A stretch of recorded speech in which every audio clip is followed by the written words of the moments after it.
Hello, you're watching ERi-TV English News Broadcast live from our headquarters in Asmara. I'm Mohamed Barkhat. Let's first look at the top stories that are making headlines today.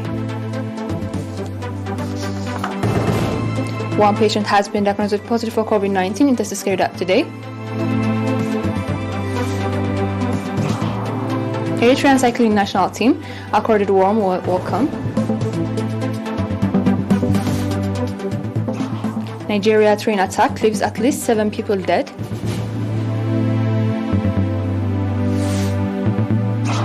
UN helicopter crashes in Democratic Republic of Congo, killing 8 peacekeepers aboard.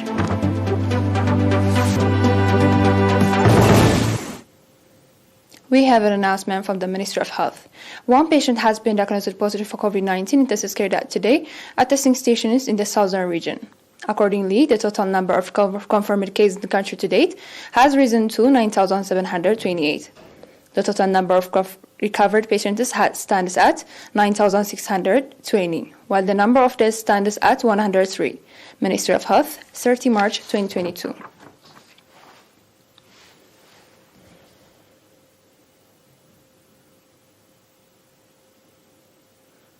The Eritrean cycling national team that has been taking part at the Africa Cycling Championship 2022 in Sharm el-Sheikh, Egypt from 2022 to 27 March returned home today, 30 March, and has been awarded warm welcome by Asmara residents and sports fans.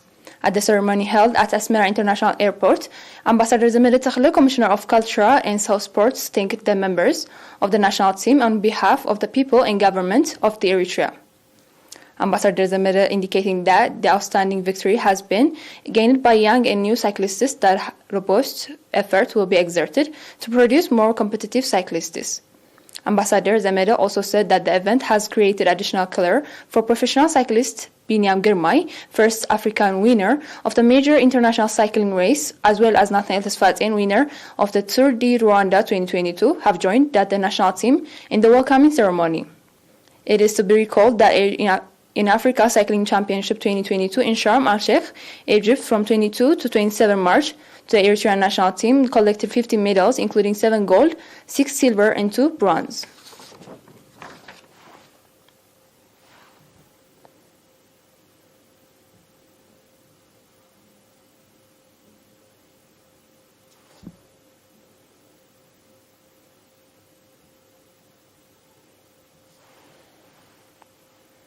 The National Union of Eritrean Youth and Students, in cooperation with the Sawa National Service Training Center, organizes 3 months vocational training to 35 students, including 15 females, of the Sawa Vocational Training Center.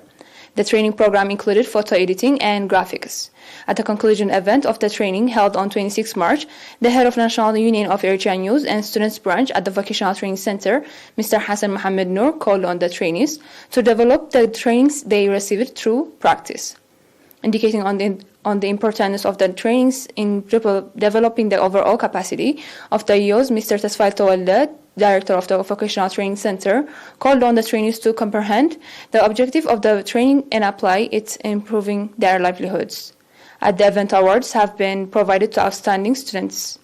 In related news, the National Union of Eritrean Youth and Students, in cooperation with the Higher Education Institution and Hamal Malu College of Agriculture, organizes 3 months vocational training to 102 students, including 44 females of the college. The training included basic computer application, editing, and literature.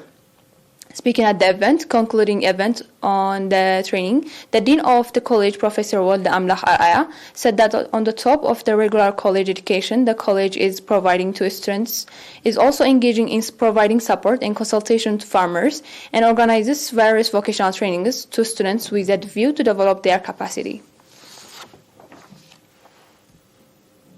The head of environmental sanitation in Mendefera subzone, Mr. Issa Gaber, reported 84% of the villages in the subzone have introduced community-based environmental sanitation program. Mr. Issa further noted that the achievement already registered has been as a result of the strong and sustainable awareness-raising activities conducted by health practitioners as well as village coordinators, and that the number of villages that introduced community-based environmental sanitation program that was only 25 in 2020 has currently to 56. Mr. Issa also said that the program will be introduced into the remaining 11 villages in the near future. explaining on the significance of the community-based environmental sanitation, activities in controlling the prevalence of communicable diseases. Mr. Kidane Mesfin, head of the public health in the southern region, called on the residents to take advantage of the facilities put in place. Commending the villages that have already introduced the program, Mr. Hiskias Wehbet, administrator of the subzone, called on the remaining villages to follow the novel example. We will be back with international news. Stay tuned.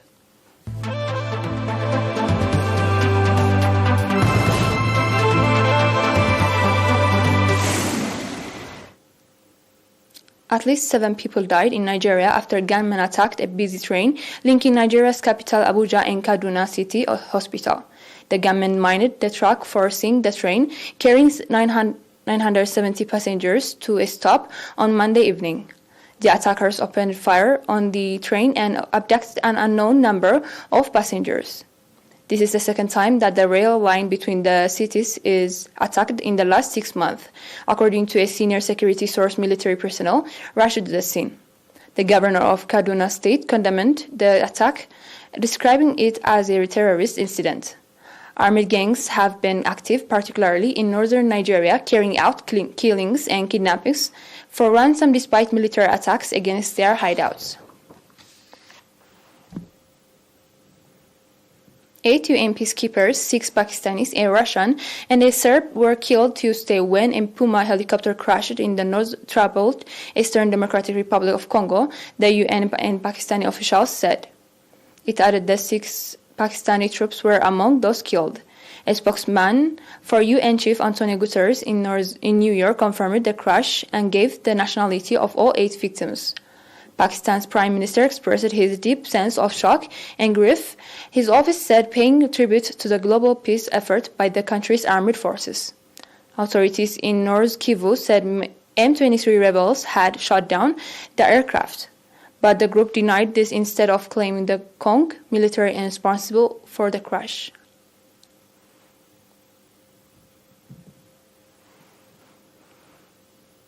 Before we close for today's news, let's have a recap of the headlines tonight. 1 patient has been diagnosed positive for COVID-19. This is carried out today. Eritrean cycling national team accorded a warm welcome.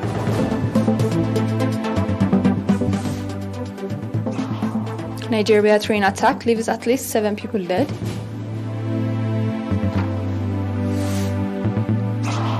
UN helicopter crashes in Democratic Republic of Congo, killing 8 peacekeepers aboard. That was all for today's news. Thanks for watching. Have a great night.